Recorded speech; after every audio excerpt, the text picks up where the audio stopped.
What is going on, everyone? Welcome back. Hit the books week or season. Geez, I'm all over the place. Season 5, episode 19.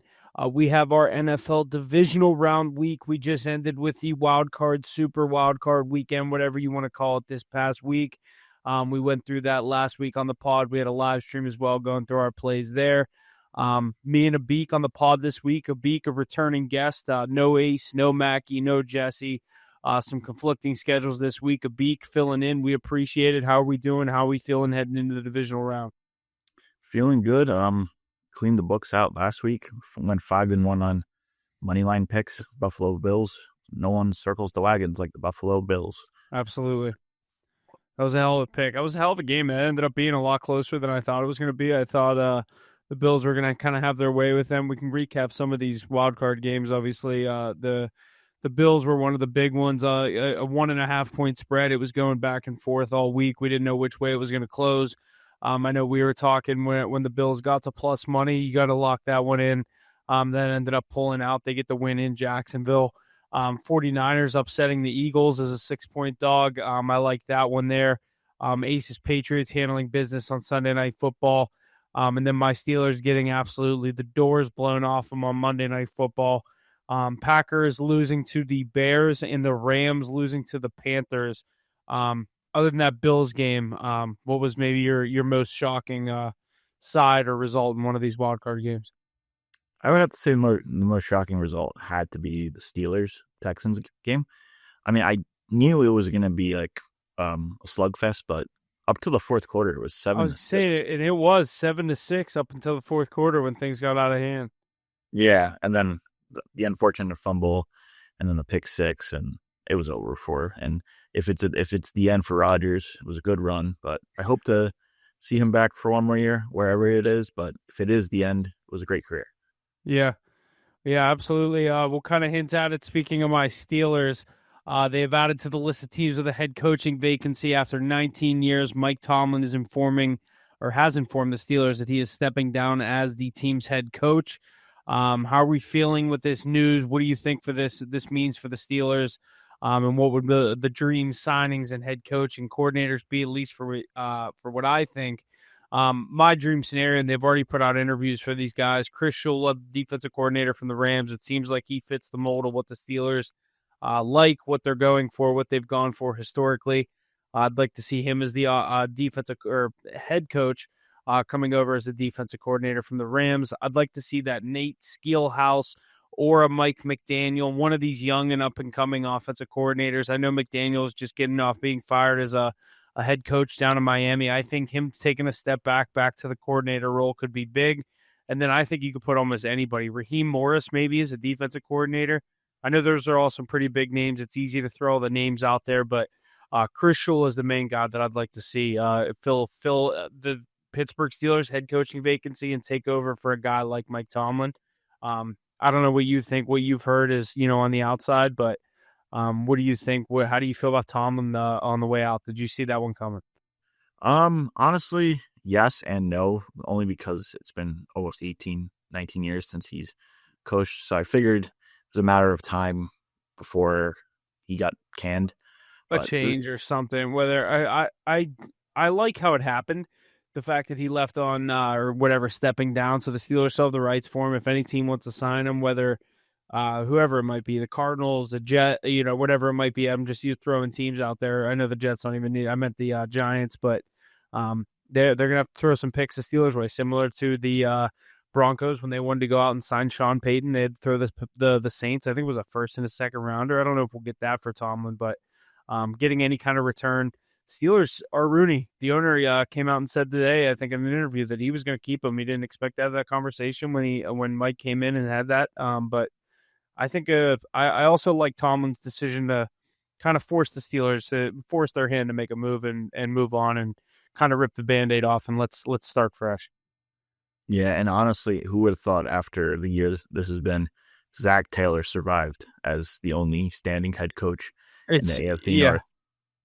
Yeah, that's crazy. I don't know how he's the only one left with the job. If you would have said that those betting odds probably would have been plus 50,000 at the beginning of the year. But yeah, looks like he's the only one standing in the AFC North. But obviously, like I said, the other coaches the Steelers requested interviews for, other than Chris Shula, Nate Skillhouse, I think he's a assistant coach slash like passing game coordinator, some title for the Rams. Brian Flores, defensive coordinator of the Vikings. Jesse Minter, defensive coordinator of the Chargers, and Anthony Weaver, defensive coordinator of the Dolphins. So it's looking like they're going to go with another defensive mind. Maybe get that Skillhouse and Shula as a little package deal as your head coach and offensive coordinator. That would be nice. Bringing both of those guys over. But we do have a great divisional slate this weekend. Enough head coach talk.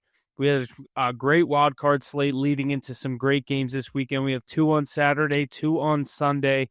Winners going to their respective conference championships. We're going to start things out at 4 at 4:30 in Denver. I cannot talk tonight. The Bills going to Mile High to take on the Broncos. The Broncos are the favorite at 1.5. Over under at 46. Broncos on the money line minus 118. Bills minus 102.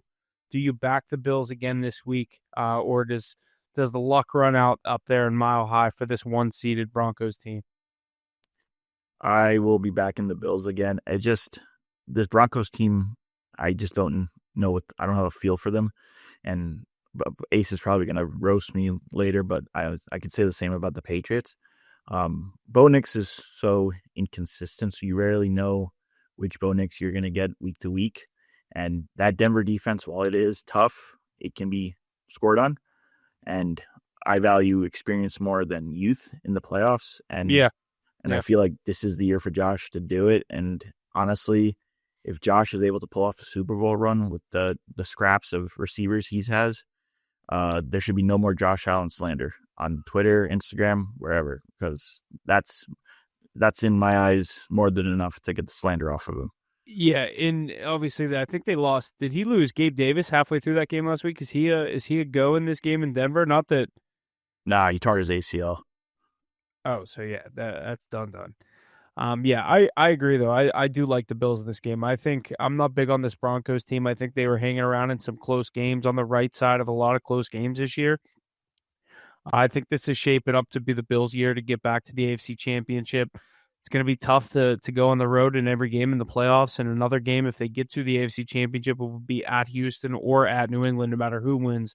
But give me the Bills on the road, minus the 102 on the money line. I think they handle business. I think that shaky Bills defense does enough to get Bo Nix off his game. I think it's going to be a defensive battle, but I think Josh Allen's going to get his.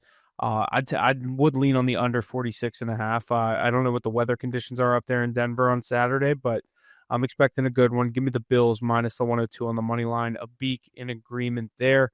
Our Saturday night game, we have a great game here.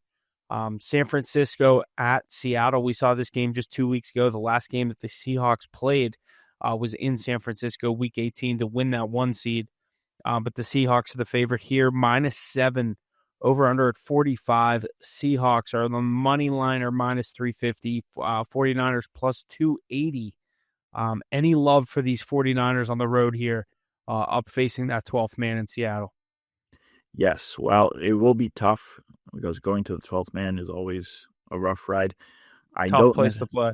I don't necessarily trust Sam Darnold because at any point the Jets, Sam Darnold can come out and start throwing interceptions. Yep. And I didn't watch much of the game 2 weeks ago in week 18, but I know that they had him on the goal line going in for at least a touchdown to be down by 6 before Brock Purdy threw the interception. So I know this game will be close at the end. Will the San Francisco 49ers win it? I don't necessarily know, but they'll do enough to cover the 7 points. Yeah, the 7 points I don't love as much. I agree. I think the Seahawks win the game. I don't love them to cover that minus 7. A divisional matchup in the playoffs. These two teams, third time playing each other this year, with a lot of these divisional matchups that you get in the playoffs, obviously. But I do like both running backs to score in this one. And when I say both, I don't mean both Seahawks. I like McCaffrey. I like Charbonnet for the Seahawks. Obviously, he's been getting in a little bit more. They give him looks around the end zone. I don't necessarily like betting for how much I take first touchdowns. I don't love taking Charbonnet or Walker because you never know which one you're going to get. Give me Charbonnet minus 115 on an anytime touchdown. Give me Christian McCaffrey minus 135. Both those odds are on MGM. You could probably shop those and get those a little better. Just depends where you're going to be betting these at. But You think this is high scoring, low scoring? Give me a score prediction for here. Seattle 49ers. Low scoring, both good defenses. I'll say somewhere in the 24 to 21 range. I figured San Francisco needs to give CMC about 20 touches to make this a competitive game. They only gave him 8 touches in week 18. Granted, I don't know if Kyle was trying to preserve him or kind of just make Yeah, I think it not was. as I think that's a fair assessment. But do you think the Kittle injury affects them that much? yes, but then in I've seen that Jake Tonjes did well in his time when Kittle was out. So I think Jake Tonjes can fill in for Kittle. While granted Kittle has a skill set that can be replaced, Tonjes can be serviceable enough for Brock Purdy. Mm-hmm. Yeah, I agree. And you were saying give McCaffrey touches. Obviously, I'm trying to see what some of these guys' props are set at. McCaffrey over under 55.5. That seems low. Same as Kenneth Walker. Charbonnet is at 47.5. Seeing McCaffrey at that low. He gets a lot of the rushing and receiving. Let's see what that's at. Rushing and receiving over under. I would He's at take it rushing 106. He receiving. gets he's averaging 124 rushing receiving yards a game. Huh. And what's his So rushing receiving for this game? 106.5 I have listed here on MGM. That's worth a look, just in Yeah, case I agree. all this stuff comes through the air instead of the ground. Yeah, yeah, I do like that. But like I said, I like McCaffrey on the touchdown. I like Charbonnet on the touchdown. You said Niners plus the 7. I think this is also a great teaser opportunity. You get the Niners at like plus 13.5. If you throw them in a 3-legger, you get even more. I think you got a lot of ways you could play this game, but I think the Seahawks win, so I'd be very weary of that. I do like the Seahawks to win this game at home. I think it's a tough place to play a divisional matchup.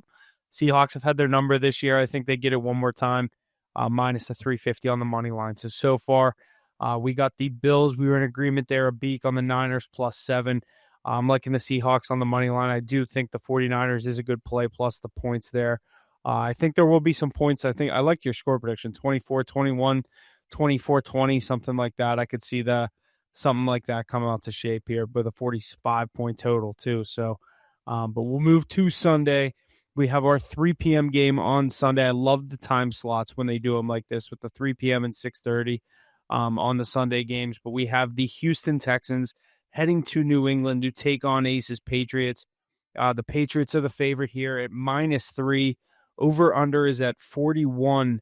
The Patriots minus 170 on the money line, and the Texans plus 140. You got to think this is going to be a defensive battle. What we just saw that Texans defense do to the Steelers on Monday Night Football. I know the Steelers offense wasn't much, but coming into this game, I think you got to think under 41. At least I think most people are. But how are you feeling on this one coming into this game? Texans at Patriots. It's going to be a tough one. I believe the Houston defense can keep them in the game. Like they'd probably have to pull an 85 Bears type performance just because of And they're how very capable of that. how I pedestrian. underestimated that defense heavily because I was so biased against them playing the Steelers. That defense is unreal. They might have to do it because of how pedestrian CJ Stroud looks, and it really depends on which CJ Stroud shows up in New England. I could totally know for a fact Mike Vrabel will have something cooked up for CJ. So do we know what's Nico Collins' status for this game? Have you heard anything on that? He's in protocol, and usually if you're in protocol, you miss one game at least. I've never seen somebody come back the same Injury week. update: Texans wide receiver concussion protocol. Divisional round. Let's see. I believe they said it's like 5 days to get through protocol or something that it takes a day each. It usually takes 5 days or something like that. They said he would have to be cleared Sunday morning to play, so he wouldn't practice all week. I did hear that, so that's going to be a huge miss if they don't have their biggest offensive weapon. Correct. Christian Kirk coming off a huge Monday night game against the Steelers. Could that be a replacement there? He's done it before. I don't love that option there. I think Nico Collins is gonna need to be in this game, especially looking like the Patriots are going to be getting Christian Gonzalez back. Yes, and if there's a sack prop for Houston, I would take the over because the Chargers had 5 sacks last week against the Patriots. Yeah, If the Chargers can get 5, the Texans can definitely get more than that. So yeah. I would look for a prop on that. I was gonna see. Let me see if they have game props. I don't even know where that would be. Punt return, touchdown, down punt, no. No, they don't have defensive props listed here yet. Game props, scoring props. Yeah, it's not under players either because it's like team sacks. You know what I mean? Yeah. Yeah, I don't see it listed here, but give me a give me a touchdown scorer in this game. The favorite, all these guys are +1 plus money, and what's predicted to be a low scoring game. Woody Marks the favorite at +150, Ramondre +160, Travion +175, Drake May at +190, Hunter Henry +200. Honestly, Stephon Diggs, he's been quiet. I'm kind of waiting for a touchdown from him, and I think it happens this week. And also I took it. I Drake May took at it a plus couple three weeks hundred ago. I too. like the +220 on Diggs. Yeah, May's +190 to run one in. I got 300 for Drake May. Damn. That's the difference. That's why you shop your odds. I'm looking at MGM. What are you looking at, DraftKings? Yeah, What do you have for Diggs? 220. Okay, so same price there. That's crazy. It is crazy how the props differ like that. Yeah, But yeah, I like Woody Marks. I also doubted him in that Steelers game. I think you could see him get in the Texans, especially without Nico Collins. I think they're going to rely heavy on him and hope he can have a big game, and hope the defense can keep him in it, take the Patriots off the field, try to keep the Texans offense on the field, running the ball a lot. I expect a big game from him. In this game, though, I do think the Patriots will probably win unless that Texans defense can do something crazy. My favorite play in this one is the under 41. yeah. I mean, I'll be rooting for Houston just because I all year New England squeaked by. And would I be surprised if the Patriots won? No, because I know Yeah. Josh McDaniels has seen I his history I of think good it's shape. defenses. I think it's shaping up to be Bills Patriots in the AFC Championship. I could roll with that again for sure. Yeah, yeah. We'll move to Sunday Night Football, the last NFC matchup with the LA Rams heading to Chicago to take on Caleb Williams and the Bears. The Bears are the underdog here at home, getting 3.5 points. Over unders at 48.5. Bears on the money line +165. Rams -200. Can Matt Stafford get it done one more time, or does Caleb Williams and this Bears team just have too much black magic around them, and they just are going to keep coming in and stealing these games? I think the luck runs out this week for the Bears. Unfortunately, the Rams are going to be too much I for agree. defense. And granted, they still came back last week, but for a majority of the half, Green Bay was going up and down, and the Rams are 10 times better than what the Packers are. So Yeah, I don't see them keeping the door open for the Bears to come back. I agree. I think the Bears defense is going to have a hell of a time worrying about Nakua and Adams. I like both of them to score in this game. I took it in Carolina. Nakua got 2, Kyron got 1. I took all 3 of them. I think you could see me do that again here. I think this is going to be a higher scoring game. The Bears have struggled to put up points in the early games, but their defense is certainly not, been shy to letting up points early. Look for Nakua, look for Adams, look for Kyron Williams to score. I think the Rams -3.5 might be my favorite play this weekend. I think a lot of people are going to be looking at that Bears spread and be like, wow, Caleb Williams, the way this team's playing, you're getting 3.5 points at home, +165 on the money line. I mean, I haven't even looked at this, but I feel like the money's got to be all over Chicago. I have it pulled up. It's actually right now it's 52% Rams, 48% Do Chicago you on the money think line. that's skewed by, like, I guess money line? People love money line bets. I don't know. But Futures, do you think that's like swayed on like the amount of people that are futures on the Rams because they're a heavy? yeah, I can say there's probably a lot of feature props on the Rams, but I will say though that the spread on Chicago is 61% compared to the Rams 39%. I think if the Rams win, they cover. I think it's either Rams -3.5 or Bears money line. Yeah, that's valid. Yes, Like I don't think the Bears cover and lose. correct. So I don't see value in the Rams money line or Bears +3.5. No, But I like the Rams -3.5. That's probably my favorite side this week. Bills I like a lot, and probably the Rams -3.5, yeah, and honestly, there's room for a which is 60. probably going to be my Super Bowl pick: Bills versus Rams. There's room for a teaser on all the dogs this week, in my opinion. Looking at I it, agree. You could bid what Bills? 7.5.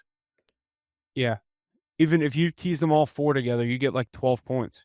Yeah, You'd get like Bills +13.5, 49ers plus like 17, Texans plus like 15. Bears plus like 15.5, 16. Yeah, there that would hit easily. Yeah. Maybe we'll do that. But yeah, that's a solid NFL slate this week. We liked the Bills, the 49ers. We said plus the 7. I was on the Seahawks to win that one. We both said low scoring game in Sunday or in New England for the Texans and Patriots game. Beak said rooting for the Texans there. I do agree. Ace, it's mostly just because we have futures on Josh Allen. We want to see Josh Allen win the Super Bowl. We can't have Drake May win yet. You got a couple years. You got a bright future ahead of you. You can wait a couple more. But then Sunday Night Football, we have the Rams taking down the Bears minus 3.5. That's probably my play of the week. Other than that, our power rankings going into the divisional round real quick. We'll get into it with the Bills coming in at 5, the Broncos at 4, those Chicago Bears at 3, the Patriots at 2, and the Seahawks at 1. Obviously, the Rams, looked a little shaky in that game against Carolina. Got themselves kind of looking on the outside, looking in at our 6th spot, honorable mention, however you want to call it. But I think a solid list: Aces, Patriots, and the Seahawks sitting up top. The Broncos haven't played; they got a tough matchup this week. We're going to see what they look like coming out of a week of rest. Is it rest? Is it rust? I guess we'll find out this Saturday at 4:30. But Abik, you got anything else you want to get in? Any other NFL plays for anytime touchdowns, first touchdowns, anything else you like this week? Props you want to give out before we sign off here? A little meme play of the day: Keon Coleman plus 550 to score. Because someone's got to score for Buffalo besides James Cook and Josh Allen. So might as well take a chance on one of the receivers because all the receivers' odds are going to be above plus 500. So that would be my sprinkle play of the day on Saturday. I like that. Brandon Cooks even plus 375. I'm seeing. I got 500 for him on mine. Damn. DraftKings killing these anytime touchdown odds, at least on some of these. But obviously I've been killing these anytime touchdowns. Beak, we'll get you a card set up for this weekend. I still have your record and everything saved from when you were on earlier on. So obviously Saturday, Sunday, send me your plays. The whole way how we do it. So perfect. But yeah, thanks for joining us. We appreciate it. We'll see you guys next week. We got conference championships. We got the national championship in football on Monday. I'm going to get into that real quick. We're going to get a Beak out of here. I'll close us out for the rest of what we got. But thanks for listening. A Beak, thanks for joining us. And we'll see you next time. Perfect. Thank you. No problem. All right, we are back. College football national championship. We got number 10, Miami, number 1, Indiana. Indiana's an 8.5-point favorite, over under at 47.5. Excuse me. Indiana on the money line is minus 350. Miami plus 280. Obviously, this game being played at Hard Rock Stadium in Miami. This is a home game, and the first time a college football team will play a home national championship game. With that being said, Miami getting 8.5 points on their home field in a national championship game is tempting, but Indiana has shown no signs of weakness. I cannot bet against them in this spot. I would take Indiana minus the 8.5. I love them on the money line. I think they handle business. It doesn't matter how much money's on this team. Signetti has shown, Mendoza has shown, they're going to show up in these big moments, and that's why I like Indiana minus 8.5.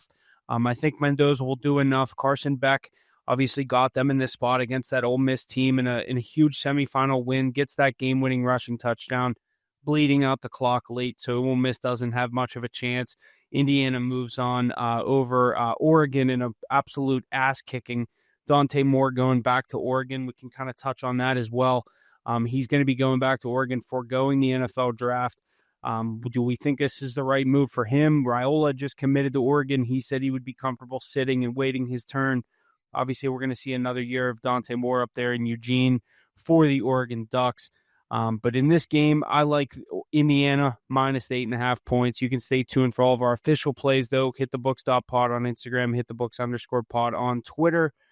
I'm going to read through our power rankings here in the NHL and NBA before we get out of here with some MLB news. We have in the NHL our power rankings for this week. The Detroit Red Wings coming in at number 5. The Carolina Hurricanes at 4, the Dallas Stars at 3, the Tampa Bay Lightning at 2, and you guessed it, the Colorado Avalanche at 1.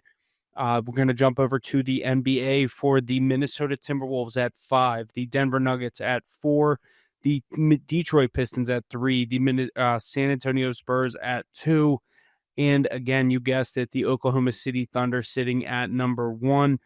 But before we get out of here, we got some MLB news with Aces Boston Red Sox agreeing to a 5-year, $130 million deal with starting pitcher Ranger Suarez. Suarez is going to be joining a rotation of Crochet, Sonny Gray, Yohan Oviedo, and now Ranger Suarez. Could this Red Sox team be a scary team in the playoffs next year? I think absolutely. Obviously, they were a scary team at certain points of the season this year. They looked like they were maybe just a year early. Some of those young pieces started to come up and show some life for them.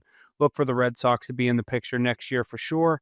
And then another team that you can expect to be in the picture this time in the NL with the Chicago Cubs agreeing to terms with third baseman Alex Bregman coming over from those Boston Red Sox on a 5-year, $175 million deal to bring Bregman to Wrigleyville and bolster this club's lineup.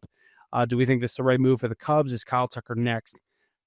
I think this is the right move for the Cubs. You go get a huge guy. You could bolster up that infield, like we said, with guys like Dansby Swanson. Is Kyle Tucker next for the outfield? You got to hope so if you're a Cubs fan.